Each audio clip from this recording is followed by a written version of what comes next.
আজকের বিকেলটা কিন্তু বেশ জমানো ছিল।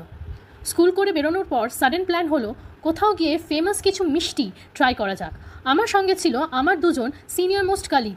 আর তারপর শুরু হলো কোথায় যাওয়া যায়, মৃত্যুঞ্জয়, সূর্যমোদক না পঞ্চানন্দ। এই নিয়ে প্রপার টস করে ফাইনালি ডিসিশন হলো চন্দননগর। সূর্যমোদকে ফেমাস মিষ্টি খেতে যেতেই হবে। ফাইনালি পৌঁছে গেলাম সূর্যমোদকের ওল্ড শপ, ছবিঘরের কাছে। আর গিয়েই চোখে পড়লো সেই ফেমাস জল ভরা সন্দেশ। নামটা শুনলেই বুঝতে পারবেন এই সন্দেশের স্পেশালিটি হলো এর ভিতরে থাকা লিকুইড ফিলিং। অনেক রকমের জল ভরা সন্দেশ অ্যাভেলেবেল, আর প্রাইস ও ভ্যারাইটি অনুযায়ী ডিফারেন্ট। একটা বাইট করলেই ভিতর থেকে বেরিয়ে আসছে সেই মিষ্টি গুড়ের ফ্লেভারের লিকুইড ফিলিং। অনেস্টলি প্রত্যেকটি মিষ্টি খুব ইয়ামি।